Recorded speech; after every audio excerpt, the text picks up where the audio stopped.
This show is not intended for the politically correct or the closed-minded. Enter at the risk of opening your eyes. You have been warned.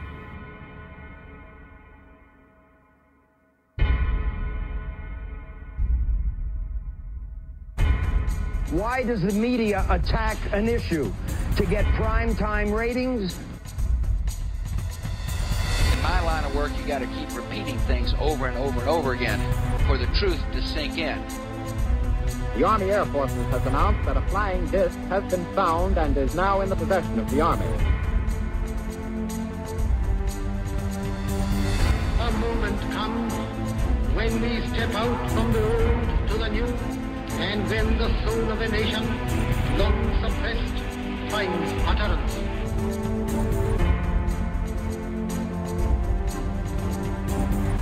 To kind of catapult the propaganda. You are listening to Open Eyes with your host, Ira Robinson.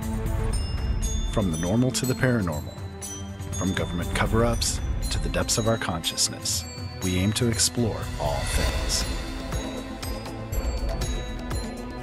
From the dawn of prehistory to current events, no topic is forbidden and nothing remains hidden. No more secrets. Open your eyes and open your mind to the fact that life as we know it is not as we have been taught. Join us at latenightinthemidlands.com or openeyesnetwork.com as we take this brief journey through the depths of the cosmos and explore what it really means to be human. Many peoples have sacrificed their liberties, only to learn to their sorrow that deceit and mockery, poverty and tyranny are their reward. Whether you're online or offline, intercontinental or intergalactic, hello and welcome to Open Eyes. It is a Friday. We are live and in person with you. And if you guys want to call in tonight, you can do so. The number is 260-494-3937. Skype line is JDA Film. And as always, we're over in the chat room at LNMRadioNetwork.com or on our homepage, OpenEyesNetwork.com.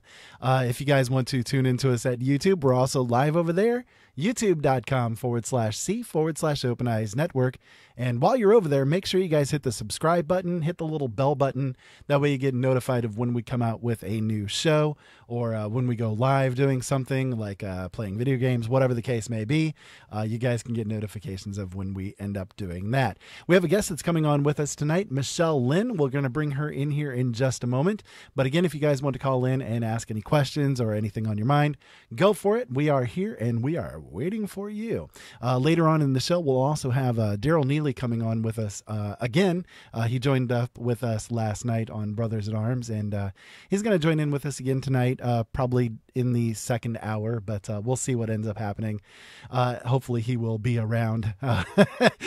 I'm not sure if he is or not, but yeah, if not, well, then you'll get to hear me. Isn't that wonderful? Anyway, so let me go ahead and bring on our guest tonight, Michelle Lynn. She's an author and a really, really cool person. I love the stuff that she does. So anyways, Michelle, welcome to the show. So, let me go ahead and bring on our guest tonight, Michelle Lynn. Ooh, I'm getting a lot of feedback from you. Really cool person. I love the stuff that she does. So anyways, Michelle, welcome to the show. Let me go ahead and bring on our guest tonight, Michelle. We're getting a lot of feedback from Michelle's side. Michelle, you're going to have to mute the speakers, I think, is what's going on. There we go. Is that? Nope. Everything was fine when we did the sound check 2 minutes ago, folks. Michelle, can you hear me okay? I'm not sure if she's if we lost her. Hold on just a second. I'm sorry, folks. Technical difficulties. It happens with a live show. You guys know how it is. Oh, can you hear me now? Hey, there we go. Yep, I hear you now. Can you hear me okay? Yep, I can hear you. Okay, great. Yeah, so we're live. We're good. We're hearing you okay now. Oh, hi. I'm Michelle Lynn. welcome to the show. It's really great to have you here tonight. And aside from technical difficulties here at the start, how you doing this evening? I'm good. How about yourself? So far, so good. It's live radio. You got to love what happens sometimes. Technical issues end up kicking in when you least expect them. So it's all good. Well, Michelle, why don't we get started by having you tell us a little bit about yourself? You are an author, and you've got a lot of stuff that's out there. I mean, you've got some really cool stuff. But let's go ahead and hear a little bit about you. Who are you, and what's you all about? All right. Well, as you've already said, I'm Michelle Lynn, but I also write under the name M. Lynn. I am 29 years old, living in Florida, and writing. I write young adult fiction in 3 different genres: dystopian, contemporary romance, and right now I'm firmly entrenched in fantasy. That's probably my favorite genre to write. I have 11 books published and a bunch planned for this year. Michelle, we're hearing the sound of the show coming through. Do you have it open, like maybe in one of the browsers or something, and it's coming through? I don't. That's really weird. Because it's on a really weird delay too. Oh yeah, it is. Do you have YouTube open? Maybe, I don't know. I don't. Let's see. Let me double check, but I don't. Okay, is that better? We'll see here after a moment. Let's check it. Testing. Yeah, okay, it sounds like it's gone now. Okay, that was really strange. I didn't have it open, but I closed everything, so I think we're good now. Okay, great. Sorry about that. There it is again. Oh my goodness. Are we good now? Testing. Yeah, we've got it a little bit. We'll run with it. It should be okay. It's a little bit lower now. So I think it was like feedback from a speaker or something maybe going on. But anyways, okay. So you write contemporary romance, fantasy, dystopian, young adult kind of style stuff, which I find fascinating. That's a really strange blend of things. It really is. But it's really effective. I mean, I've checked out your work, and it looks really interesting as far as the storylines that you've got going on. It seems like you have kind of a common pool that they're going on. Is that right? Am I right in thinking that? What do you mean by common pool? Like there's kind of a shared world or something like that that's going on with it? There isn't, but I have a lot of common themes that run throughout them. Okay, that might be what it is then. Yeah, there's, my books focus a lot on families, and family relationships, and also, not even just the contemporary romance books, but the fantasy and the dystopian books focus a lot on romance. Because I love writing just heavy emotional books. That's definitely how I am as well with my writing. I'm kind of known for putting my characters into really weird, twisted situations, but at the same time, most of my focus tends to be on what they're feeling, what they're going through as they're going through the story. So the story is kind of like it's there, it's primary, of course, but it's almost like it's secondary to the characters themselves. It's what the characters are going through is not quite as important as how the characters are feeling about it, if that makes sense. Yeah. So it's more character-driven stories versus plot-driven stories. That's right. Yeah, that tends to be my style, and it seems like that's kind of the way that you're going as well. Oh yeah, definitely. I love writing anything where the characters can really come alive and show how complex they really are. So with your dystopians and that kind of thing, I know with a lot of dystopian fantasy or dystopian writings, there tends to be a lot of world building that's going on around everything. How much world building do you tend to do with each of your books, since they're not like sharing a common world that they're in? That depends on the genre. For the dystopians, they were the first series that I ever wrote. So I had been, even though I've only been writing for about 5 years, before that, I had kind of had this story in my head. It's the only series of mine where the story developed just in my head over years of just kind of, sitting around thinking about it, not actually writing it. And that one, it didn't require a ton of world building because it was, like a lot of dystopians, it took place in a future United States. So it's, yes, it's very different than it is now, but a lot of the common basic stuff is there, and you're not having to create a lot of things. More, you do research because some of it is based on science or what historians or and scientists say the future could be like, but you're not having to completely create a new world like you are with fantasy. I can understand that. Yeah, that definitely would make things a little bit simplified on the author's part, for sure. Yeah. I tend to, when I'm writing my stories, I try, I do some world building, I guess you could say, but most of my stuff tends to run into the speculative fiction or the science fantasy genres. And the world building that I do, it's sort of, again, almost secondary to the actual story itself.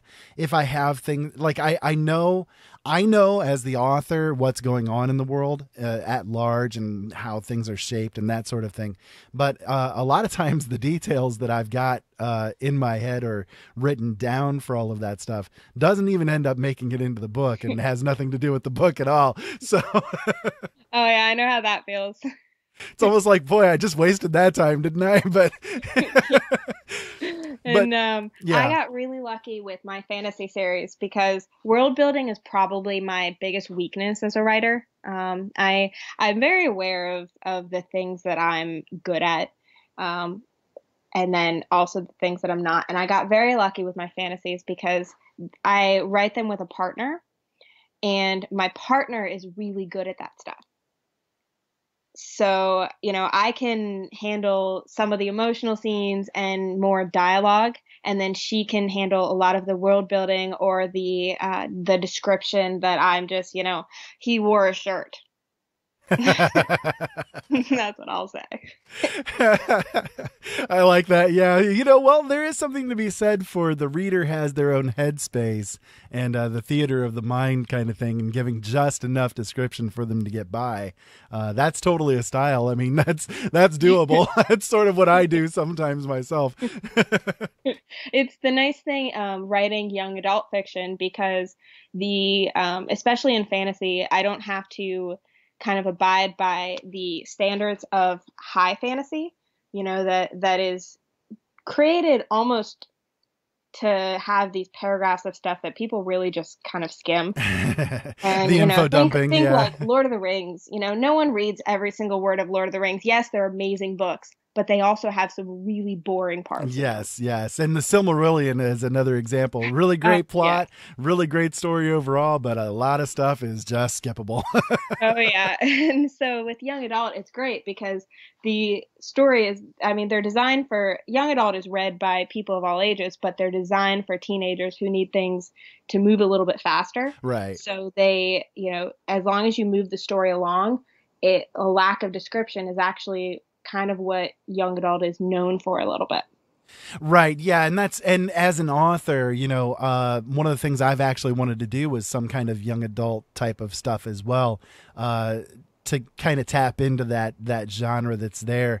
I think there's a lot of freedom actually that's in the young adult genre for authors, because of what you're just describing there, that there are almost like there's rules that are there, but the rules are almost made to be broken a lot of times. Definitely. It's the entire genre is breaking rules. And especially it isn't as much true in traditionally published young adult fiction. They kind of adhere to more rules, but indie young adult fiction is just, it's, some of it is really out there, and right. People just can kind of write what the stories that readers actually want to read. not what someone is telling them they should want to read. Right, exactly. That's one of the things I love about doing indie stuff. For me, I've been both traditionally and self-published, and I've had really good luck with both of them. I know I consider myself really lucky for the traditional publishers that I found, because I've heard some really major horror stories from people that have dealt with the more traditional big houses and that kind of thing, and that they've just gone through nightmare after nightmare with them. So I've been very lucky with them, but I flip back and forth between sometimes with how I do things, because I've got some books that I publish through the traditional method, and then I've got some books that I do through self-publishing.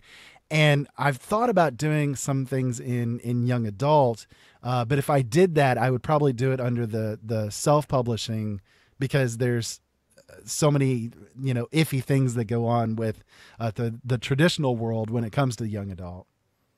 Yeah, they I work for a website that reviews young adult books, and they review both indie and traditional books. And so I kind of compare them and see them a bit, the ones that I'm sent. And I've noticed that one of the biggest differences is that a lot of the traditionally published young adult stuff that's actually young adult, not the stuff that they're saying is young adult and isn't, because there's some adult stuff that traditionally published markets as the publishers market as young adult because it'll sell that way. Right. But the stuff that's actually young adult is very young. It's even the stuff that they say is for upper teenagers and things like that, the voices in it are very, very young. And I'm wondering, and I think that because traditionally published people, because of the way that they sell books, the traditional publishers sell books in bookstores.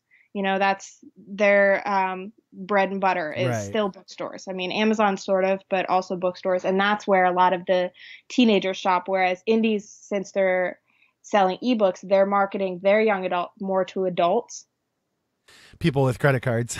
Yeah, basically people with credit cards. So traditionally published, traditional publishers are actually writing books that, a 15-year-old might want to read, whereas indies are writing young adult books that an 18 and 19 and 20-year-old will want to read. Right. Yeah, exactly. And that's, one of the things I'm doing with a new series that I'm doing, it's called The Black Rose Files. I sort of went into it with the mindset of, it's geared for people that were really big fans of like Goosebumps and American Chillers, the sort of younger crowd things, of common stories. But they're kind of progressed forward, so more adult themes and that kind of thing for those that like those kind of stories, but they've grown up and away from those stories. Well, here's a series of books that are, gonna kind of cue you into that, Oh yeah. So that's great. So yeah, it's the people that, cause our, the millennials and stuff who are now in their 20s and 30s and stuff grew up with the stuff you're talking about with like Goosebumps and. Yep. So I'm kind of trying to tap into that crowd. That's great. That's there, because they're hungry for that kind of thing. That's what they grew up with, So it's very already a pathway laid out in their head that they can accept that kind of thing as sort of more of an episodic content, but my books, so they're kind of like how I was trying to say earlier. They're in a shared world. It's all taking part in a small town, and each of the books has like a different focus of a character that is having the attention put on it in whatever situation they're going through at that time. So, oh, that's cool. It's a fun series to write because I get to do something a little bit different every time, and yet it's already, a common world that I've got in my head, so I don't have to keep redoing everything over and over again. So it's like what a lot of contemporary writers write, where it's a series of standalones. Right, exactly. You got it. So that people can like jump in at any point in the series. Yep. Yep. And in fact, one of the things I'm doing is in the previous book, so like in the sequel to the book, the character that they're sort of introduced and looking through their eyes is somebody that was introduced in some kind of way in one of the previous books. So they've already met the person in some kind of way. Now they're seeing it through their eyes, or seeing the world through their eyes. But if they're interested, they could go back to the previous books and see what situations they were in before. Oh, that's great for sell-through. Exactly. That's sort of the idea. I kind of, I got inspired with it because, for those that aren't aware, both Michelle and I were members of a group called 20 Books to 50K. And sort of the same idea is floating around in there of, you want to cue people as much as possible from one book to another in some kind of way. And a lot of people are doing that shared world sort of thing, but they're doing it sort of as sequel. Whereas me, it's, just more of that standalone kind of an idea. Okay. So now I understand what you were talking about earlier when you were saying my books look like that. My contemporaries are a shared world. Okay. So there you go. That's probably where I got that, that in my head from then. At least one of my contemporary series is, cause it's a group of friends. And so it's each book focuses on a different couple. Very, very cool. Very cool. Okay. So with all of that in mind, the process that you do for writing. So I like to delve into like how the process goes for the authors that I have on the show, because everybody sort of comes at things from a different approach. Do you have like a sort of ritual that you do before you sit down to write? Like you have to do XXX before you can actually get the words down, or how do you work it out? I don't. I have to have music on when I write. Me too. I can't write when it's quiet. Which is weird because a lot of authors need that silence so that they're able to think. Yeah, I definitely have to have music myself. It definitely puts me into the pattern in my brain. And it's kind of weird to think about it like this, but it gets you out of your head a little bit. It's weird to think of when you're writing that you need to get out of your head. Right. But, you just kind of need to let your ideas come rather than constantly be thinking, or else you're not going to get any words done. And I can only write in the morning, which is kind of strange. I think that's kind of an energy thing. That could be brain energy. Yeah. A lot of people do that. Actually, they do things almost the first few hours when they wake. They're already writing, even before their coffee has gotten cooled off, in any kind of way. They're already off and writing. For me, I have to wait a couple hours after I wake. I'm pretty useless for the first couple hours after I pop my eyes open. And I'm not a morning person, although here lately I've ended up having to wake in the mornings. I've always been a third shifter at heart, though, so I find my best writing time tends to be around 1 o'clock in the morning. And before that, I'm kind of useless. So yeah, I used to be someone who I didn't like to wake before 9 o'clock, or at least get out of bed. I would wake up at 7 or 8, and then I would read until about 9 and get out of bed at 9 and then just work late. But now I watch my nephew 4 days a week, and he shows up. My sister shows up with him at 7:30 or 8 in the morning. So that's kind of out the window. You lost that one. Yeah. So but I hand him off to someone else for half the day and get some writing done. But I can't write when anyone else is around. Like if anyone else is distracting me, I get angry or antsy or I can definitely understand that. For me, I go into a stream of consciousness mode when I'm writing, and if anything sort of removes me from that, it actually takes me upwards of 5 minutes to actually be able to focus back into the quote real world enough to understand what people are wanting me to do, or things along those lines. It's like I'm in a daze for a little bit of time. And people will constantly ask me, "Are you okay? What's wrong?" I'm okay. I was just writing. What do you want? It's in another world. Yeah. So I definitely can get behind that. I know how that is. Yeah. So you write full time, don't you? You kind of do almost a full timer schedule for it, don't you? Sort of. I work from home, so I'm always here. But I have my nephew's around 4 days a week. My niece is around 1 day a week, so that kind of takes a lot of time. And then I also I'm a publishing assistant for other authors, so I have a client list that I do a lot of different tasks for. So I do part-time writing, part-time, I guess, nannying, aunting, whatever you call it, and then part-time with clients. Gotcha. Okay. And, I saw on your bio on your website, which is michelleLynnAuthor.com, right? Just to throw that out there. I saw on the bio on your website that you said you actually have a disability that you deal with too, don't you? I do. I have an illness called ataxia, and it's a balance disorder and muscle weakness disorder. It's actually very similar to MS. It's probably the closest thing that people have heard of. And it means that I can't work out of the house, which is actually the reason that I started writing. I graduated college and moved to Florida with my family and suddenly became disabled from it. It was an illness I'd had most of my life, but it hadn't been disabling until then. And so that's when I started writing.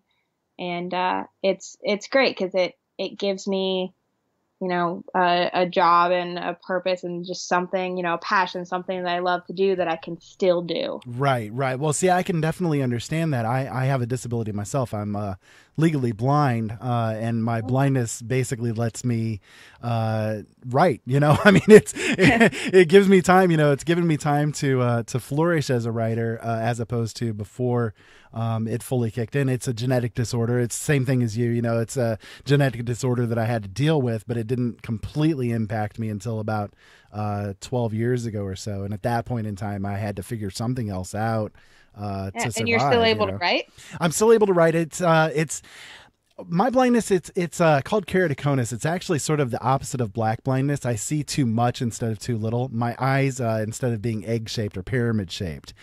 So it everything is warped and weft, and it looks like I'm looking into a melted wax museum constantly.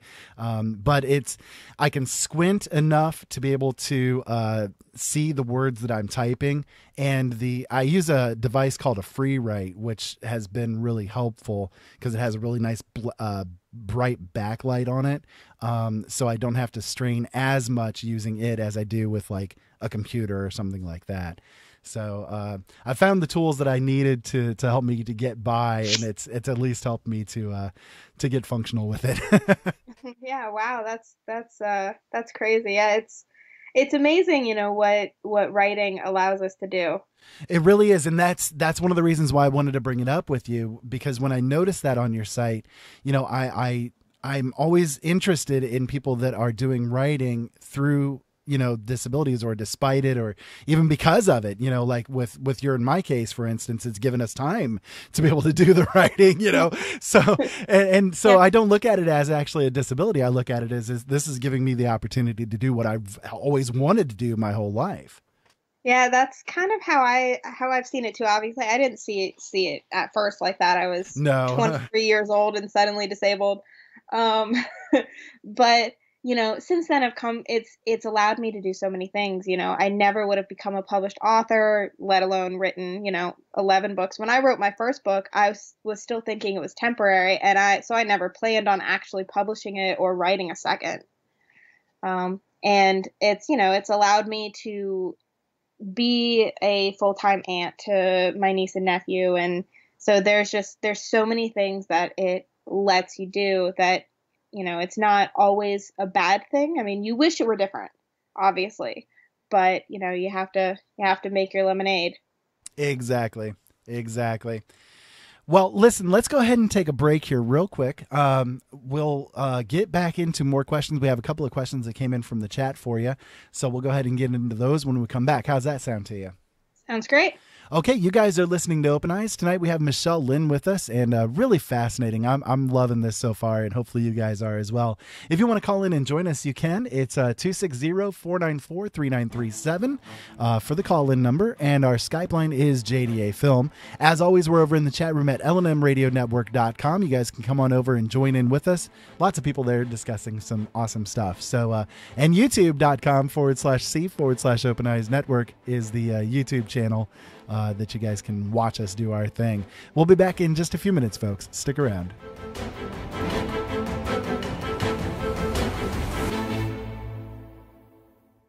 You can listen to the LNM Radio Network 24 hours a day, 7 days a week through the Paranormal Radio app. Available from LNMRadioNetwork.com or TalkStreamLive.com on both Android and Apple. Our call to listen line is open 24/7. Dial 701-719-9704 so you can listen on the go. Ben Franklin said, "If you do the same thing tomorrow as you did today, you're going to get the same tomorrow as you got today." Changing the world starts with you, and changing you starts with changing the way you think. Late Night in the Midlands can help. Listen to all of our shows at latenightinthemidlands.com, because things really do need to change.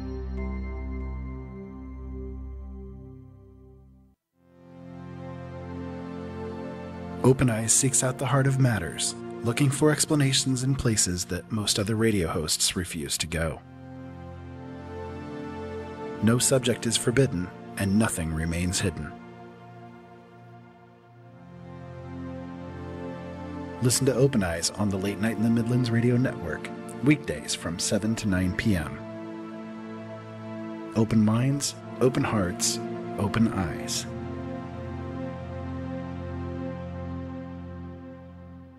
The LNM Radio Network and Late Night in the Midlands depends on you, the listener. Without you, there would be no us. So help us continue to bring you the best guests with the best information, and subscribe today. Information on becoming an LNM subscriber can be found at the top of latenightinthemidlands.com. Just click the About Subscriptions tab and become part of the family while helping the truth stay alive. And while you're at it, maybe subscriptions aren't for you. A one-time donation helps as well. Click that donate button on the right side of latenightinthemidlands.com and help us help you. From the author of Silent Steps and Haunted, Finding an Explanation for the Unknown, comes a story so chilling it will haunt you for years to come. Krista is a young woman escaping her past, running away from her family, her traumas, and her God, hoping to find a new life in a different town. But when she is forced to make a horrible choice, she comes to realize malevolent entities have controlled the true darkness she has been a part of. That is when her real terror begins. Penitence is disturbing and evocative. It will tear down the walls between what is real and what is nightmare. Penitence is the new novel by the man called the new master of speculative fiction, Ira Robinson. Find it and all of his books at his website, originalworlds.com.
Hello, everybody. Welcome back to Open Eyes. My name is Ira Robinson. Hopefully you guys are enjoying the show so far tonight.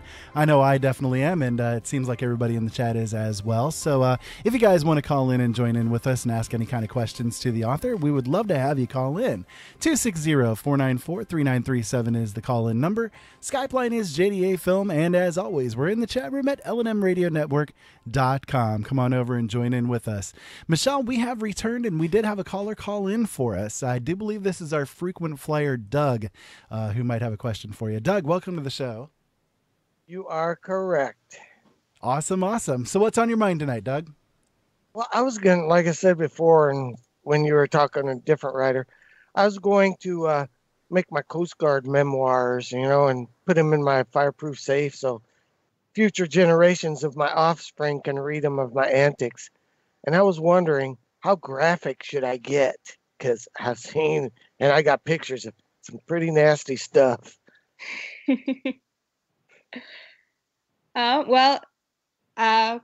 First of all, my brother-in-law is in the Coast Guard, so go Coast Guard. Go Coast Guard! Semper Paratus! Yes, indeed. He's stationed in it right now in New Orleans, so that's... He is. He's going to have to look me up because I'm in Slidell, right across the pond from New Orleans. Oh, that's cool. Pass me his name and stuff down there. Where's he at? Down in the station or district or what? Yeah, I'm never sure exactly what he does. I know that It's a secret if you're in IT. Yeah, I think he is. It is. Yeah. But I just know that he's in New Orleans and talks to ships going down the river. I can't hear you. Oh, he's an operational specialist like I was. I keep on muting myself, Yeah. But as for how graphic you want to get, that depends on what kind of audience you're looking for. Well, it would just be my family. Like I said, I'm going to write my notes and stuff and stick them in my fireproof vault in the closet. And nobody's going to read them except my family. They've also been there, done that too, because, they followed me around when we were doing patrols in the Gulf of Mexico. They would go over to Gulfport and meet me for a couple hours, or Pensacola. And they even went to Galveston a few times.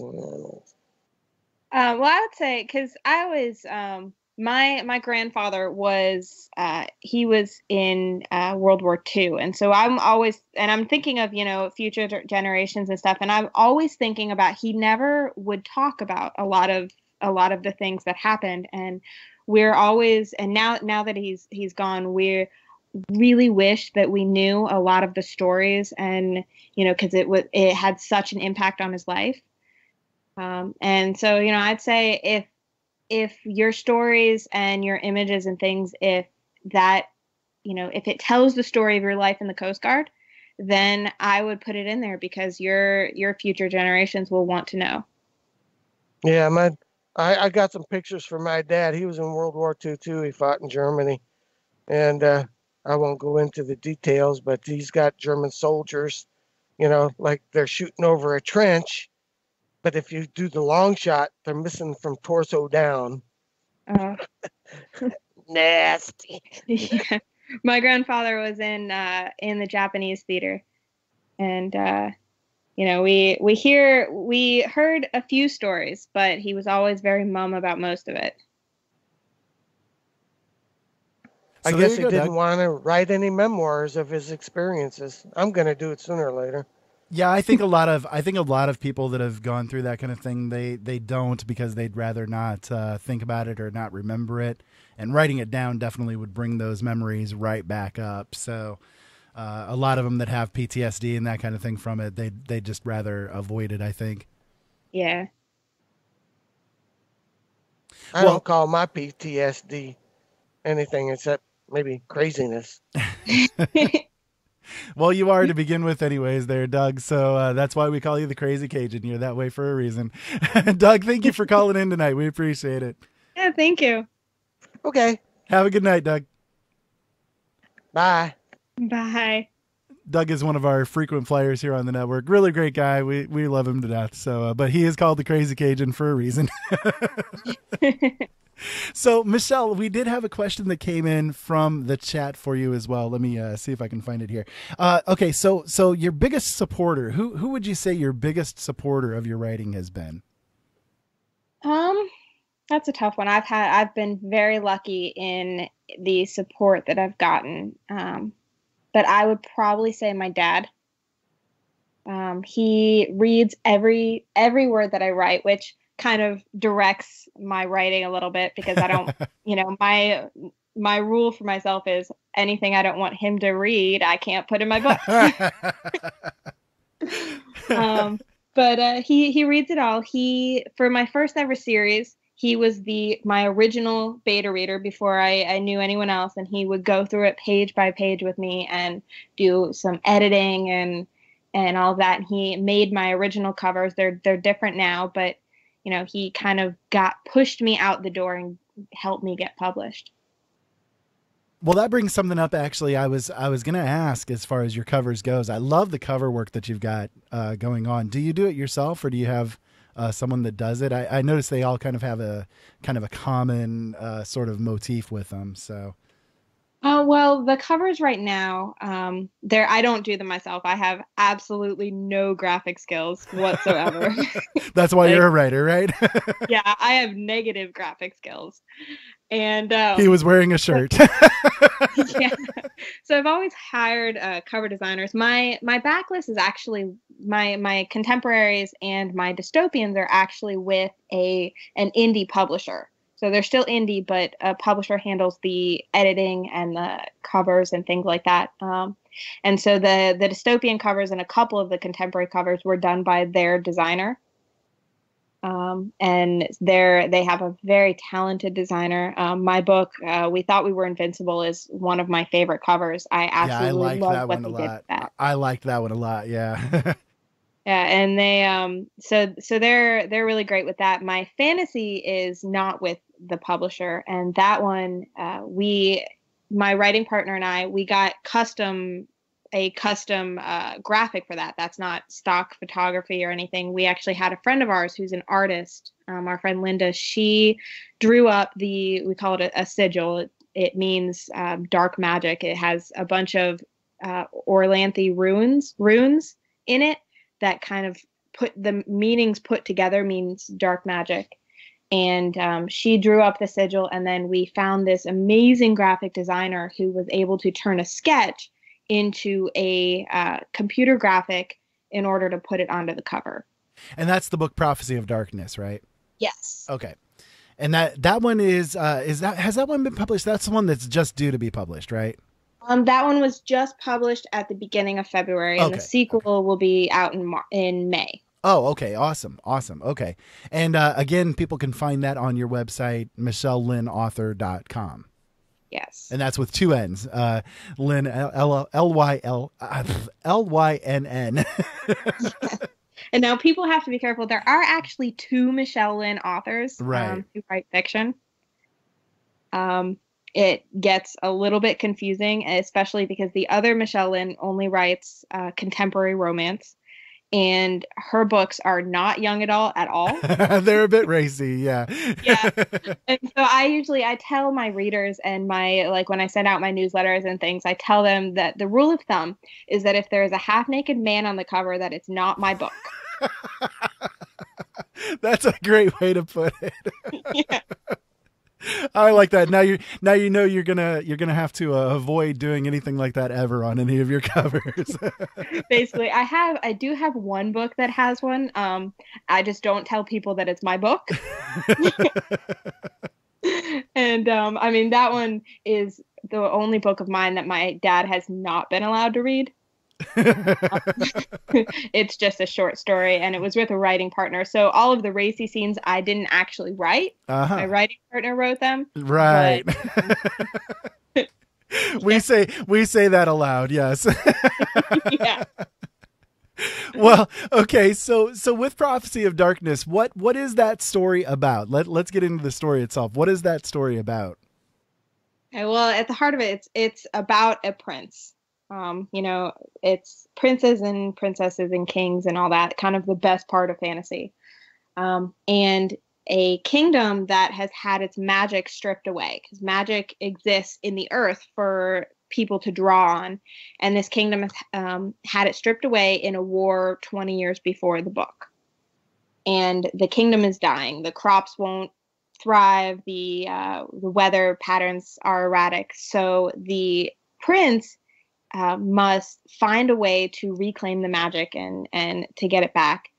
And in order to do that, he needs to reunite. There are three, they're called the Triguard. It's three sorcerers who are the keepers of the magic. And they're the ones that took it, and they're the only ones who can put it back. And so the story is of him and his sister and his best friend going in search of these three magical beings who have been hiding for 20 years because they betrayed the realm.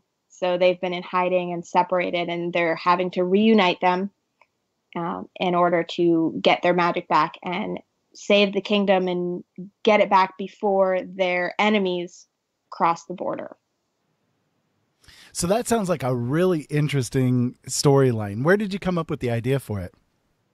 Oh, well, a lot of it was just kicking it around with my writing partner, Michelle Bryan. Two Michelles here, and she... the two of us decided we wanted to write a story together, and the only thing that we knew is that we wanted to write together because we loved each other's books, and we'd been friends for a couple of years, and we also wanted the story to be a fantasy with kings and queens and magic. Those were like the stipulations. And once, I think she's the one who said, what if their magic is gone? And from that, it just this entire storyline just kind of bloomed from, okay, why is the magic gone? How do they get it back? Who has the ability to put it back? And who are the characters who are going to kind of fight the good fight and, go in search of the magic, and everything just kind of spiraled out from there. Well, you know what? That you touched on something there really interesting. This is something that I like to talk about when it comes to writing, because one of the things I'm all about is helping out the writer community. If people go to my website, you guys can find all kinds of like writing tips and advice and all of that kind of great stuff. But one of the things that I've been commonly asked is, how do you find inspiration for what you write? And the one thing I always tell them is to ask the question, what if? Because that question can really open up a lot of doors to things that you wouldn't expect. I mean, it's like, I'm holding my little vaporizer here, and just on a weird whim, what if this vaporizer was owned by somebody before me that died, and their spirit somehow got attached to this, right? So that could spark a whole story of, this paranormal thing of, every time the guy like takes a puff off of it, the spirit, comes up into him or something like that, and I mean, just all different kinds of things could come from it. So that question, what if, is a really major one. It really is. People think that writers get this, get inspiration from life, and some writers do. Some say that they walk outside and, see the trees blowing and all that, and suddenly get these bouts of inspiration. But, I think most writers don't. It's more of a slow burn. Like that question, like you said, what if, for my dystopian series, I was thinking of I was like, okay, I guess this is a similar question. What is going to happen if, and, so for that series, it was, what is going to happen if global warming destroys the earth, basically. And from that, you can snowball out, for that series, it was, okay, so global warming is, melting the polar ice caps. So what if the polar ice caps melt and the Gulf Stream is diverted? What is going to happen? And from there you get, okay, England is going to freeze, and the US, half of it's going to go underwater, and, things like that. So it's that what if question, what is going to happen if it's really can spawn some, really interesting, different threads that you never would have thought about. You can sit and come up with a book idea in a single day. Absolutely. Yes. It's a very powerful tool. It's very dangerous too sometimes because you can get into some really bizarre things for sure, but it's a very powerful one. You know, it really is. I know my most bizarre one probably is just coming up with that vapor one that I just came up with on the fly there. That's probably the most bizarre one that's popped into my head. But yeah, it definitely is a great tool, I think, for authors to be able to make use of. And, you know, writing, a lot of people suffer from writer's block, you know, and I've always said, you know, writer's block is such a weird term to use because it's not really writer's block. It's just, you don't have the idea yet for the story that you want to write, you know, and it's, I know it sounds weird to say it that way, but that's kind of how I feel. I mean, I went for a long time without, you know, kind of like a dry period, you know, where I just didn't have any ideas coming to me and all that. And that's when I discovered the whole what if thing. And from that point forward, I'm like, just spawning the ideas like crazy, you know. It's like for the Black Rose Files books, I in one afternoon, I came up with 40 different ideas for stories that could happen in that series, you know. So, I mean... It's you know, writer's block, I think people, they attribute writer's block to this thing where they just don't have a plan in place. And that's where writer's block happens. Yeah. I can honestly say I don't think I've ever experienced true writer's block. You know, I have slower days, but I've never experienced, and part of it is because if I can't think of a story, then I just tend to switch genres. Right, exactly. Yeah, you can hop on something else. You know, for me, instead of switching genres, if I have like a period of time where I'm kind of feeling a little dry on the story that I'm writing, I'll usually like take the afternoon or something like that and write a flash fiction story that's like completely separate from anything that I'm currently working on. Just a little, you know, 800,000 word story or something like that, you know, just to sort of get the mind focusing on something else for a little bit so that it can rest, you know? Yeah, exactly.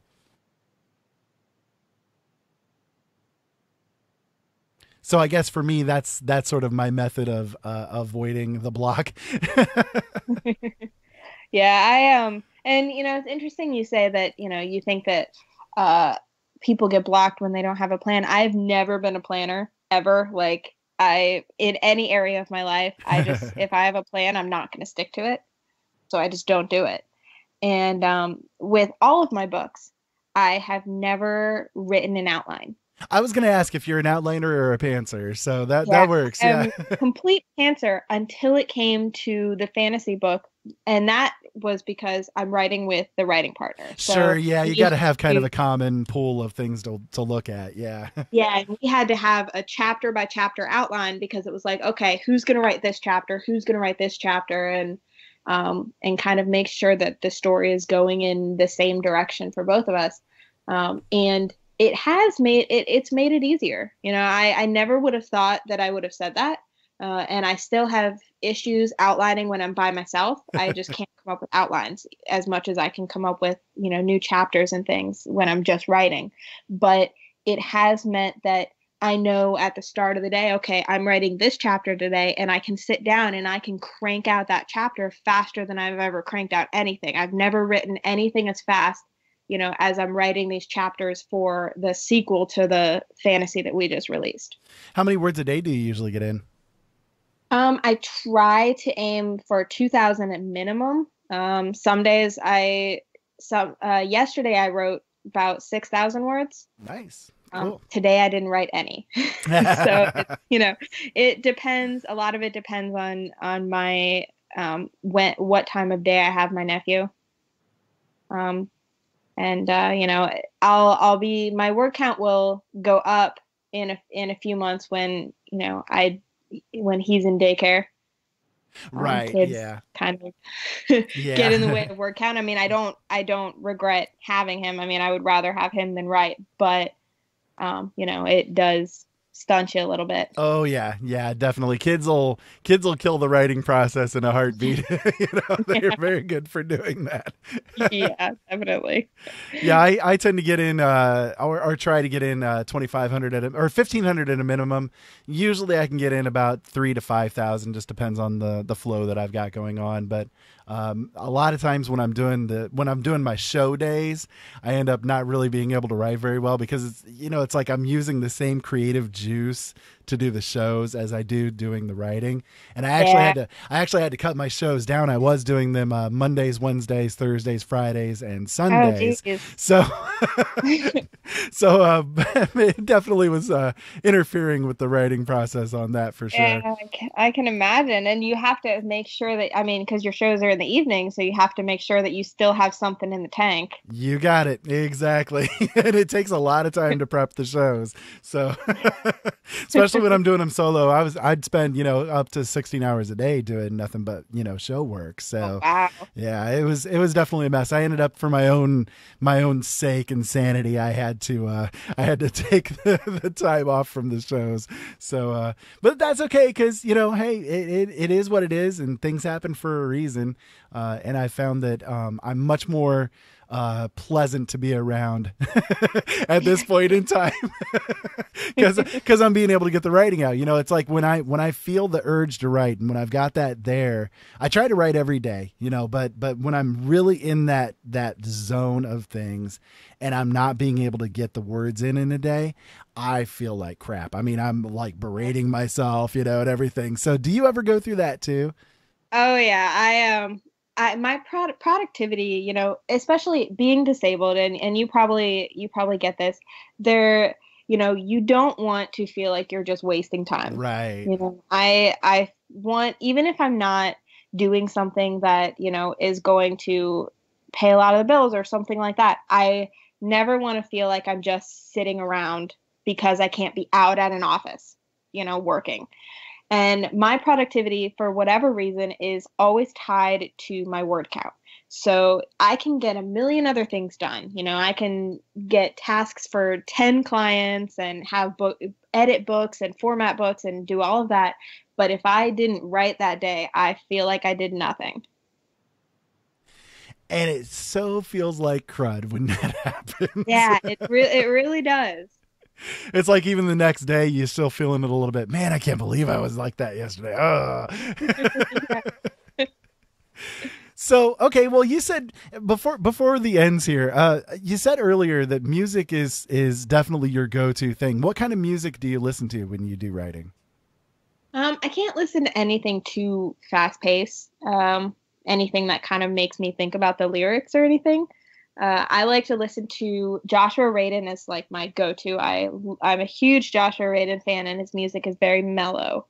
And then I also listen to a lot of Gavin DeGraw or Ed Sheeran. Very cool. Kind of calming a little bit. Yeah, I'm with you though. I can't do anything with lyrics, when I'm listening to music, because invariably the lyrics end up getting into the writing in some kind of way. It's like the theme will start changing or something like that. And I can't, like, what I tend to listen to is like epic score kind of music, like the trailer, big instrumentally kind of stuff like that. And I guess you could call it postmodern rock. It's like it's also known as shoegaze. It's like the kind of ethereal sort of sound. It's a lot like Pink Floyd without any lyrics, so I like that kind of thing. But when I'm listening to scores, I can't listen to something that's been like in a really big movie. So if it's like the Jurassic Park music or something like that, it's just going to totally skew what I've got going on. Yeah, I tried to, after I saw The Greatest Showman, I absolutely loved the movie. I just went crazy for the movie. Hugh Jackman is amazing and Zac Efron is amazing. And the music from it's just incredible. And so I became a little bit obsessed with the soundtrack. And so I was trying to listen to it because I wanted to listen to it all the time. So I would put it on while I was writing. And that music, a lot of it is like this big, huge music and really fast pace. And so I would try. And then I realized after a couple of days of doing that, because yes, I listened to it for days. after a couple of days of doing that, I'm like, I'm not getting anything done. I'm definitely behind you on that one. I know how it is. Well, listen, Michelle, we're coming up on our last break here, and I know that you wanted to duck out here after the hour, but I got to ask every guest that comes on my show, I always ask a really strange question, and the question that I ask is, if there was a final message that you'd like to give to the world at large, you know, the final thing that Michelle would have to say, what would it be from you? Well, that's not an easy question. But, you know, probably, and, you know, this comes, I guess, from my own experience, is that you never know what's going to happen next in your life. And that's obvious, but you never know what a disappointment is going to lead to. Or what something that's really hard in your life is going to lead to. So when something happens, you know, when you, I don't know, lose someone, or when you know, become disabled or something like that, you know, I don't want to say that there's a silver lining, because that's really cliche, but you don't know, you know, you may think that your life is forever changed in a bad way, or over, or, you know, something like that. But, you know, I became disabled in an entire career that I never could have imagined, never even crossed my mind to be a writer. It opened up, and it's kind of an amazing thing, you know, how life works that way, you know, that how opportunities come when you don't expect them to, when you're thinking that they will never come again. That's a really good answer. I like that one. Very good. Very good. Where can people find you and find your books and all of that kind of good stuff? Well, all my books are on Amazon. They're all Amazon exclusive. Sorry, you know, to the one Barnes & Noble reader and maybe two iTunes readers. But they're, if you search for Michelle Lynn, you'll probably have to wade through the Naked Chest, which her books are very good too. But, you know, but all of my books are on there. If you search by title, you know, Dawn of Rebellion, We Thought We Were Invincible, Prophecy of Darkness are the big ones.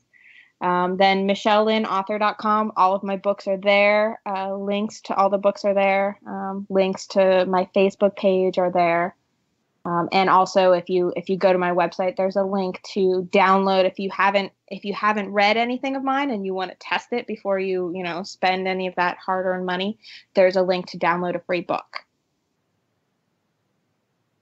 Very, very cool. Michelle, thank you so much for joining us tonight. It's been an absolute pleasure to have you here with me tonight. And I hope that you enjoyed yourself. I would love to have you come back again on the show in the future. Sure, anytime.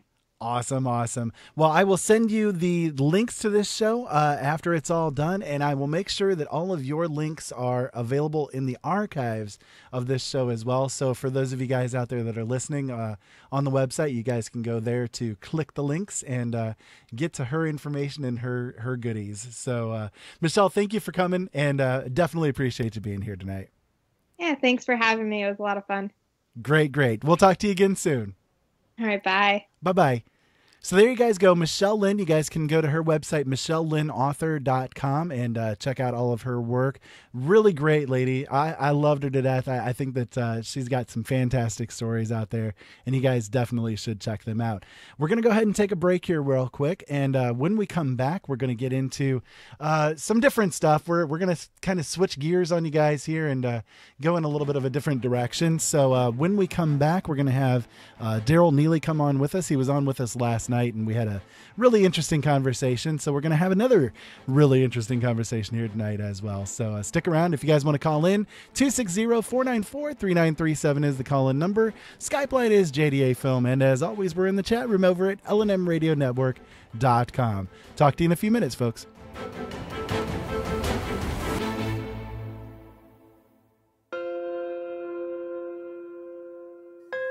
There are days that the red pill is bitter in my stomach, but I can't get it back out. I think because I have to. I speak because I have no choice. I walk through this dark age we're in with open eyes. Listen to Open Eyes on LateNightInTheMidlands.com. And together, maybe we won't stumble and fall.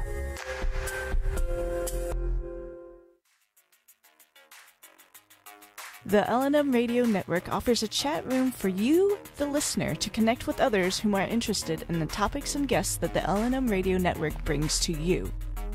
During the live shows, the hosts will even visit the chat room and chat with you, the listener.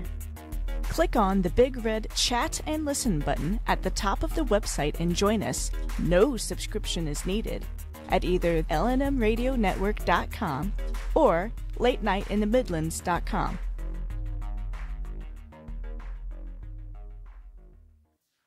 Open Eyes Network now airs a live simulcast on YouTube.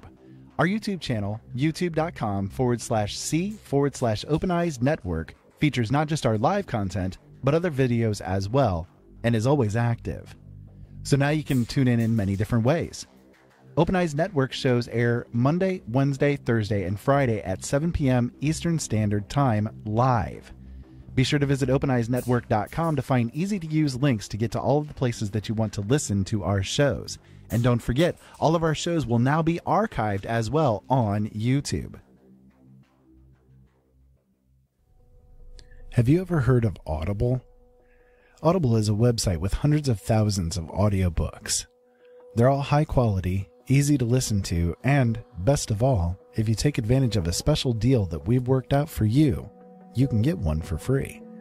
That's right, a free audiobook of your choice in any genre, simply by going to audibletrial.com/openeyes and signing up for the free trial. It's simple to do, and it would support the shows that we bring to you, and hey, you get a free book out of the whole thing.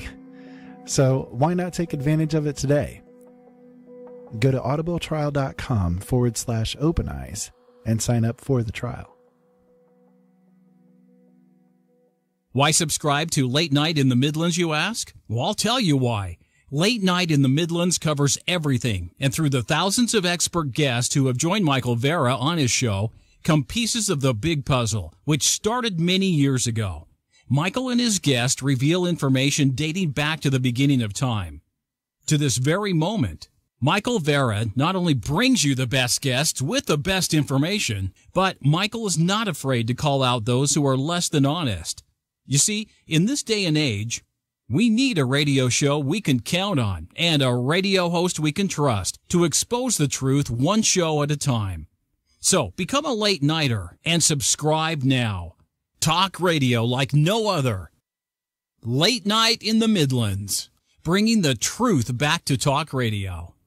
Dark secrets lie within the pages of Haunted, finding an explanation for the unknown. Within the dark of night, subtle sounds can be heard. Unseen hands reach out to touch, stirring echoes of past nightmares and paranoia. In Haunted, finding an explanation for the unknown, you will read chilling true stories of hauntings, demonic possessions, and everything that goes bump in the night, as we explore the hows and whys of haunted houses and more. Ira Robinson has not only been a man who has personally experienced the paranormal, but an investigator for many years as well, and brings his expertise to bear on this mysterious subject. What did our ancient ancestors think of the spirit world? What did they do as a response to their own paranormal experiences? Are the tools people use today to communicate with the spirit world not only appropriate, but safe to use? Can the dead return to us in some way in order to help us or harm us? You will find an answer to these questions and much more in Haunted, Finding an Explanation for the Unknown. Don't be afraid. The keys to understanding are in your hands. Find this book and all of his others at Ira Robinson's official website, originalworlds.com.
Hello, everybody. Welcome back to Open Eyes. My name is Ira Robinson. Hopefully, you guys enjoyed Michelle Lynn being on. Love to have her back again in the future, and hopefully, you guys will tune in for that one as well. Next week, we have Brittany Armitage coming on the show. Really great author as well, so hopefully, you guys will tune in for that. That will be on Friday next week at 7 o'clock p.m. Eastern Standard Time, just like this one is. And wherever you're listening to that, this now, you can listen to that then. We are back again, though, and if you guys want to call in, 260-494-3937 is the call-in number. Skype line is JDA Film. As always, we're over in the chat room at LNMRadioNetwork.com and our website, OpenEyesNetwork.com. Boy, I hit you guys with a lot of information all the time like that, don't I? If you guys want to check out my own books, you guys can go over to my website, OriginalWorlds.com. I've got a lot of stuff available for you guys to peruse, including free stories, free chapters, all kinds of great stuff. Again, like I mentioned earlier in the show, I've got author information, writing tips and advice and writing prompts, and boy, oh boy, you name it, it's over there. Go on over and check it out, originalworlds.com. We're going to switch gears on you guys a little bit here. We're going to bring Daryl on with us. Daryl Neely, he is my publisher, actually. So anyways, I have to show him love because he keeps me paid. Anyways, Daryl, we are here and in person. Welcome to the show. Well, welcome to the Asgardian party. We are having a blast here. I got the big old mug with tea this time because I'm trying to be healthy. Ira, I am just loving your shows. Your guests are incredible. And your last guest before me was just wonderful. Fantastic. Yes, I loved her. Definitely. Lord, she's got so much skill, and I would just love to just give her a hug, because people that survive and push through adversity, just like you. A disability is an adversity. We can all say it because it's not clear straight, but a clear street. But all I can say is thank you for writing. That's all I can say to you and her. Thank you. Keep kids imagining. Yep, keep kids imagining. Exactly. And with her, definitely, she focuses on that young adult, genre. So she's there making sure that they are entertained and informed and all that kind of great stuff. Yes, absolutely. I'm proud of her. I'm proud of you too. I'm really proud of you. Thank you. I try. So, let's shift gears a little bit. We've had a lot of stuff going on in the world of late. We talked a little bit about, some of the issues yesterday with, things that we saw as far as the younger crowd of the world today has been enduring, and sort of why, maybe some of the issues have been going on, like the shootings and that sort of thing. But one thing I ran across is it drove me a little nutty when I read this, Daryl, and I wanted to get your thoughts with it, because this is a really bad direction to go, to say the least. This is a really bad direction that things are going, and it concerns me to see things like this. So here's the story that I ran across, and this happened over in Louisiana. So for our friends in Louisiana, sorry, but yeah. Maybe they're all kind of crazy, like Crazy Cajun down there. Maybe that could explain things. But anyways, a discussion among students at Oberlin High School in Oberlin, Louisiana, about a mathematical symbol led to a police investigation and a search of one of the students' homes.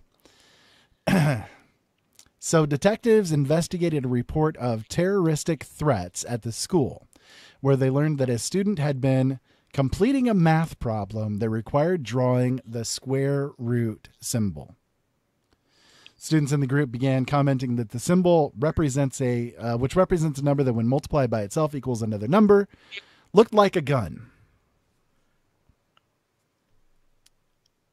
After several students made the comments along those lines, another student said something the sheriff's office said sounded like a threat out of context. Yeah. You think? Police then searched the student's home, where they found no guns or any evidence that he had any access to guns. Authorities also wrote there was no evidence that the student had any intent to commit harm. Now, how in this day and age in this country that we're in, are we at a point where somebody drawing a mathematical symbol equates to there being a terroristic threat and the need for a police investigation to be done, up to and including having to go to that person's home and investigate them at their home? Well, I took the eye, turned it sideways, and shot you with the little dot.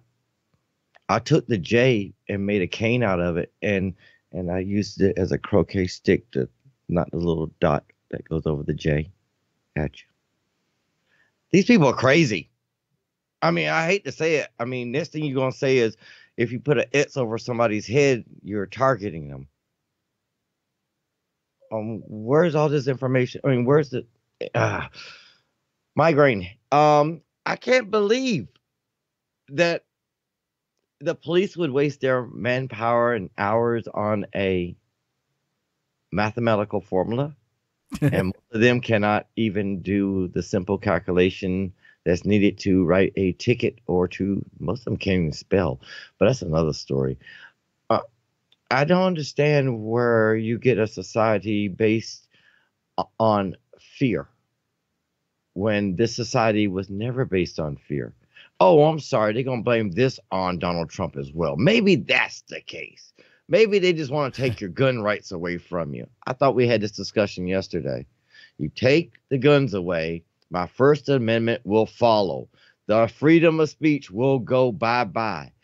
Think about this. They're trying everything. Even, something, they set little kids up in school, pay their parents, give them a little something. Maybe they give kids a tablet or an iPhone or something to get them to do some stupid things like this. Where's Joe when I need him?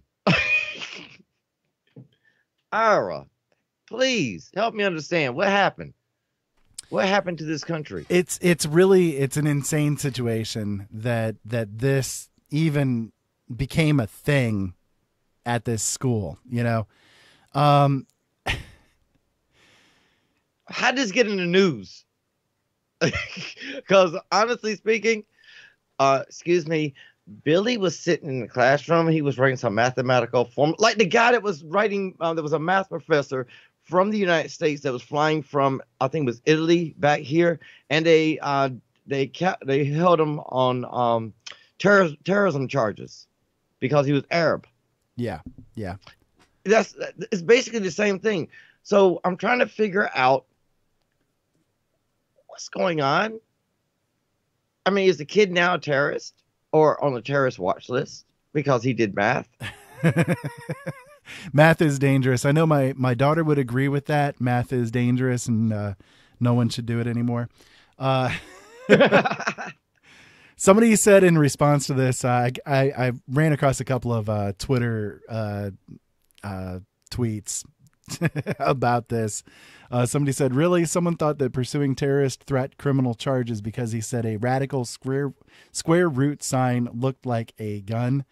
Meanwhile, your next school shooter is thought of as a law-abiding gun owner right now. Basically. Another one said, is this what things have come to? The terrifying thing to me is that they searched their house over just the mention of a gun. There was nothing even resembling some kind of threat, yet the school felt it was necessary to call police. The article said that detectives searched the house, which means either the parents let them in, most likely what happened, or more horrifying, were able to obtain a warrant. That kid will probably be punished by the school on the premise of zero tolerance, when really the kid and the parents should get an apology. Now, hold on, Ira. I was just thinking about something. It was rolling through my head for 30 seconds. Oh, gee, I'm about to do a Doug number. Oops. Brain fart. No, I just thought about this. Now, if they have, in all schools, mostly around the United States, you have your drug dealers. You can find a guy that can play with a square root, but you can't catch a drug dealer. I got an issue. What about all the bullies that's going on in the schools? All the bullying that happens. Where are the investigations against the bullies? But nothing ever gets done about that. What about the truant officers for those kids that just didn't go? Yeah, exactly. You know, one of the things that came to my mind with all of this is what's next? You know, we have these things that are called bullet points. Are we going to have to change the name of bullet points because people are going to be too damn scared of that word? You know, my wife mentioned earlier, what about an asterisk, you know, because it looks like a ninja star. I mean, you know, come on, where do we draw the line, especially in schools with this whole zero tolerance BS stuff? You know, where do we draw the lines between, you know, actually legitimately having caution and going completely overboard into this fear-based absolute insanity that we see happening right now? You know, look at the kid that had terrorist charges brought up on him and had to go through a serious criminal investigation, looking at he was expelled from school and everything for eating a Pop-Tart, and it ended up into the shape of a gun, and the people around him freaked out. A Pop-Tart. A killer pastry? Come on, people. That's crossing the line between actually legitimately being concerned about the safety of the students that are in the school and just causing fear for the sake of freaking fear. I'm amazed that the elder generation, talking about the 50s and above, are actually allowing this crap to exist. I mean, somebody's got to stand up. The kids sure are not. They're just part of the game. I mean, look at them outside protesting. What the hell? A child protesting? Right. You don't even pay taxes. You don't even pay water bill, electric bill. You can't even put on your own clothes because you can't buy it. Well, and a lot of schools are telling the students right now that if they do this whole walkout, you know, protesting kind of thing, they'll be suspended instantly. And I don't disagree with that. I don't disagree with that. There's a time and place for that kind of thing. And yeah, anyways, but you know, again, we're seeing this line of cross, you know, this crossing of the lines of insanity that goes on in schools today. But you know, then it's okay for the schools themselves. You know, listen, every day, over 1,500 students in the United States alone are treated in ways that we would not even treat an animal. You know, if a child gets out of line, 1,500 times a day, they're either locked into a closet at the school, or they are restrained, you know, strapped down in some kind of way, or even in a lot of cases, upwards of at least 250 a day are put into body bags. For what? If they get out of line or out of control in any kind of way. Now, are they doing this to the regular students or the special needs students?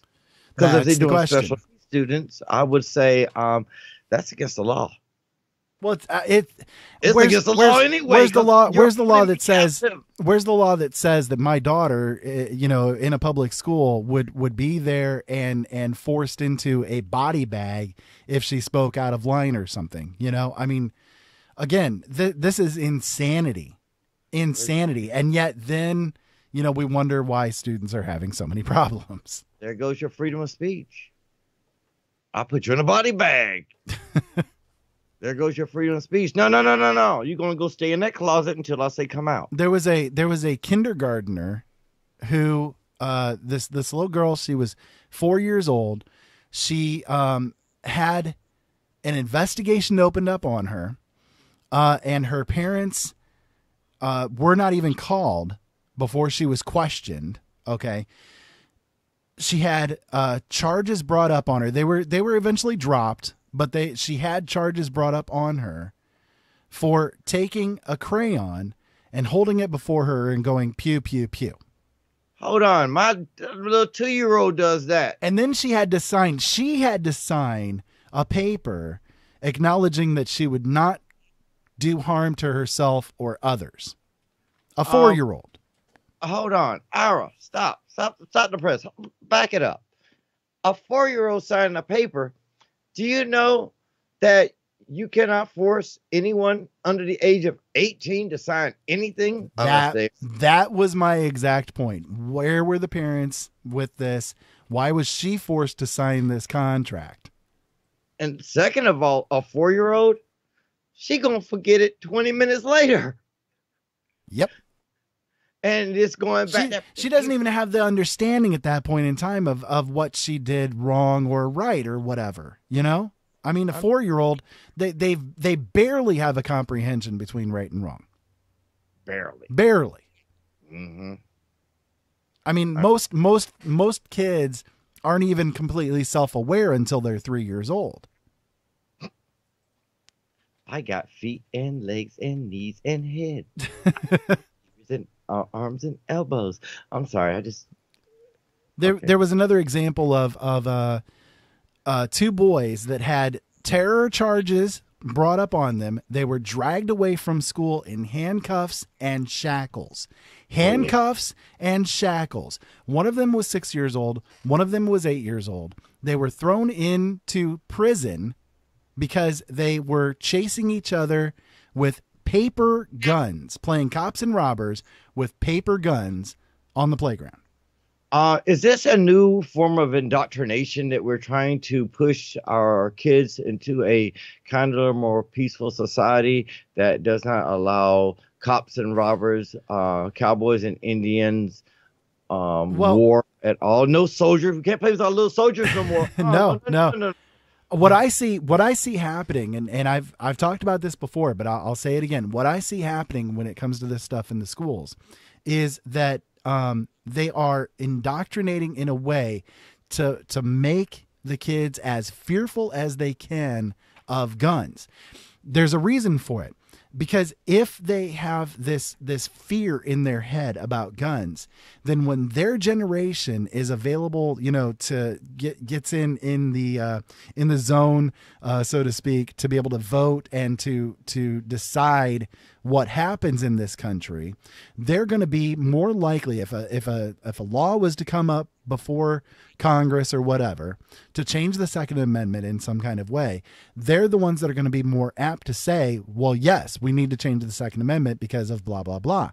But it's because they've had that fear ingrained into them from the time that they are from jump about guns that they're going to gladly turn it over. See, they're done with our generation. They're done with our generation. Still the guinea pigs. We're too entrenched into the Second Amendment. Uh-huh. We're too entrenched into, not allowing the guns to be taken away in any kind of way. So they've kind of given up on this generation. And yes, they still bring this stuff up to make sure that it's in the public consciousness, but they've basically given up on trying to change our minds on this subject. But they're not too late to do it to the malleable minds that are the youth of today. And that's the thing. The power elite don't think in the terms that the average person does. The average person thinks in terms of what am I going to do next week to make sure my kids are fed? What am I going to do next month to make sure that my rent is paid? They're stressing out on a constant basis about what is going to happen in the very near future. The power elite, they have so much money, so much resources, they don't care. It doesn't matter to them. It doesn't even enter into their heads to be concerned about anything like that. What they're concerned about is what they can do to change the generation today to benefit them tomorrow. They think generationally. I think the word that you said that was ringing the truth was benefit them. Right. And I'm trying to understand one thing. How are you, as a police department, going to arrest 2 little children, a 6-year-old and an 8-year-old, and put them in the old hoopla jail in shackles and chains, taking them out of school? This is really critical. Out of school in shackles and handcuffs. This is assault. This is unjustified arrest. This is also entrapment. This is also being held hostage. Man, them parents got money coming. Sue them. Break the hell out them pockets. Make that state remember it. Thank you. because I'm pissed. If my kid was arrested by some police officer at 5, 6, and 8, we would have a problem. For playing with paper guns. Well, paper is illegal. Paper is illegal. Hold on. It's not a gun. It is paper. Your eyes discern whether it is a gun or not. So it's the perception of being a weapon. Yeah. Thank you. So now you got a bunch of people walking around truly indoctrinated because your perception has changed. It's no longer paper. It's a gun. You can make the model airplane out of paper. Regardless of if it's an airplane, you call it an airplane or not, it is paper. Paper. Moving on, there was a 13-year-old student suspended for threatening a teacher with a weapon. Can you take a guess as to what the weapon was? How old was the student? 13 years old. 13 years old? Oh, he probably wanted to give the teacher an apple. Nope. A rubber band. Lord have mercy. The way that they threatened the teacher was by tossing it onto the desk when the teacher asked them to remove it from their wrist. Hold on. First of all, people get into people's lives and they cause mass hysteria. Here's an example of this. Why was the teacher so concerned about a rubber band being on the person's wrist? Right. That's the first question. Why are you concerned? Why? Second thing, why are you going to piss that kid off that you're supposed to be teaching? That's your job. Hold on. Did the teacher get suspended? Because you took time out your my tax money paying for you to work to tell a person, take the rubber band off your hand. How about this? Take the coat off instead of sitting in the classroom and having a jacket on. I mean, hold on. Can the students suspend you? Well, hold on. The way it's going right now is the students might have the right to fire the teachers. Here, I got another one for you. This one's just a shade off the crazy train.